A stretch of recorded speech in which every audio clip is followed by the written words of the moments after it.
Hard mode just came out in Prodigy, and a lot of people are confused on what's inside of it, so here's everything you need to know about this new update. Now, easily the most asked question about this update is, how do I get it? And the answer to that question is that there's really no way to get it.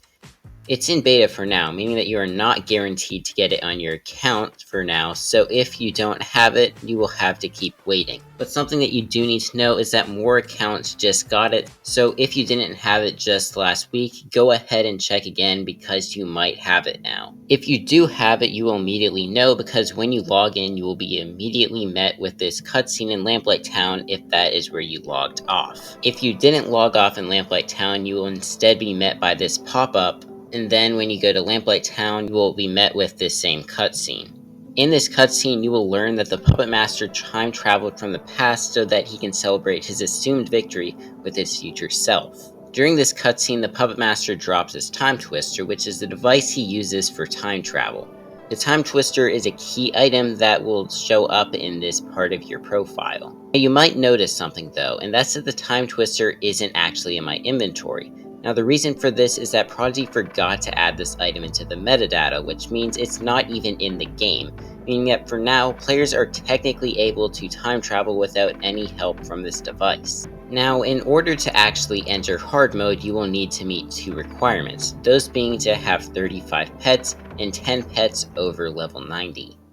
When you enter hard mode, you will lose your charge levels, but in exchange, you will be able to go up to level 150.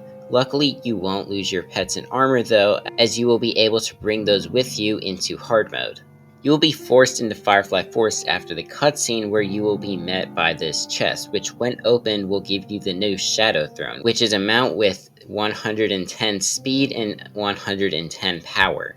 After this, you will basically just play out Firefly Forest the same way you did when you first made an account, except you'll notice that every single one of the monsters you face is going to be extremely powerful.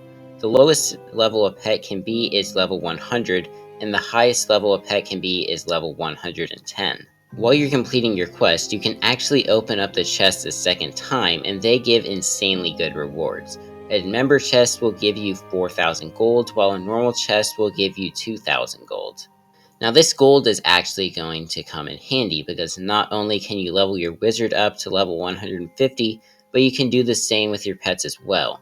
So if you want to get some of your pets that you're not using above level 100, this gold is going to be very useful. Not only do chests give more rewards though, but so do the boxes and trap boxes throughout Firefly Forest as well. In normal mode, these normally give like 50 gold, but when you're in hard mode, the trap boxes can give up to 300 gold, while the flowers can give up to 500. Another thing that you'll want to keep an eye out for is the new cloaked wizards. These wizards basically act as roadblocks, and you can't proceed to other areas unless you battle them. In order to battle these wizards, you will need to have completed certain conditions, such as having merged 5 different pets.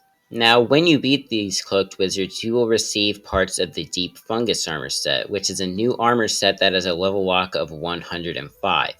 From the Water Wizard, you will get the hat. From the Fire Wizard, you will get the wand, and from the Earth one, you will get the boots. There's also a relic and outfit to go along with this set, but to get those, you'll have to beat the Firefly Forest boss, Gerald. After the battle with him, you will get the Ladybug Buddy, Mythical Plant, and Warped Fungus Wand, which are all items that you would have gotten from beating Gerald in normal mode. But along with these battle rewards, you get the new relic, and then after the battle, Gerald has you open a chest, and instead of getting the Fern Scale armor, you get the Deep Fungus armor. Now, one of the most hyped features for hard mode was new pets, and while we didn't get a highly anticipated Ice for Galaxy from hard mode in Firefly Forest, we still got a new pet. This is Willowside, a new Earth variant of Squally. You can catch this and its evolution Aldergasp while you're completing your quest, and once you're ready to evolve them, you can get Oakbark. Another new pet that is extremely surprising to see is Griff Room. This is the first time we've been able to encounter mythic Klepics in the wild, and while they still aren't catchable, it's still pretty cool to see. And finally, once you complete Firefly Forest, there's not really much that you can do. I mean, you can go to Shiverchill Mountains, but you can't do any quests since it's not quite out yet. You can, however, look at the pets that will be obtainable there, and some of them are pretty interesting. You will be able to catch Boreas for the first time ever, along with Lumibolt and Shadowfang, along with many others. But anyways, that is about everything you need to know about the new hard mode update. Make sure to like and subscribe if you learned anything new in this video, and bye.